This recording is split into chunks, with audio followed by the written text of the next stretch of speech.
The crossing of the Red Sea. So the Lord led his people out of Egypt and through the desert on their way to the land of Canaan. It was a huge group with all the different tribes and clans of Israel.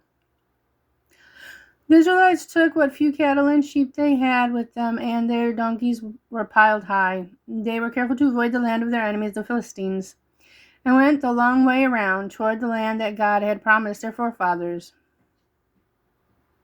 They took with them, too, the bones of Joseph, which had been carefully preserved. An oath had been sworn long ago that his bones would be taken back to Canaan to be buried by the side of his father Jacob. The Israelites traveled eastward, a vast human river creeping through the harsh desert landscape.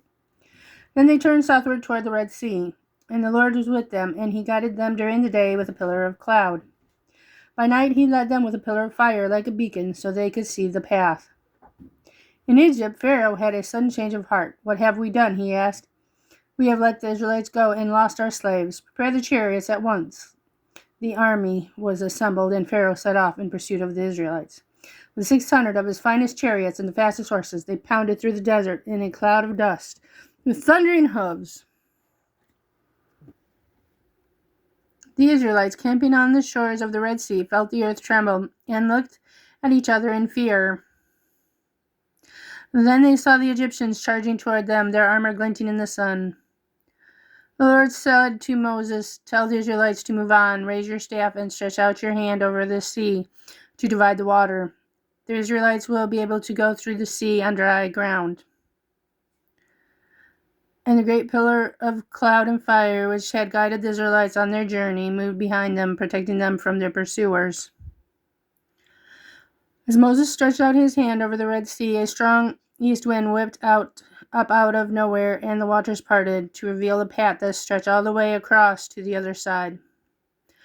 The Israelites hurried along the muddy track as fast as they could. Huge walls of water towered above them, to their right and to their left.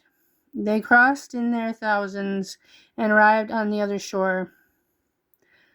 The Egyptians followed, driving their chariots toward the sea, but the wheels got stuck in the mud of the seabed. They could not move. Then the Lord said to Moses, "Stretch out your hand over the sea so that the waters may flow back over the Egyptians and their chariots." Moses obeyed, and the walls of water crashed together, meeting in a sea of boiling foam. The path across the Red Sea vanished, and the waters swallowed the entire Egyptian army. The Israelites watched from the other side, embraced, and gave thanks. And Moses' sister Miriam took her tambourine and led the women in singing and dancing. "Sing to the Lord, for he is highly exalted. The horse and its rider he has hurled in the sea."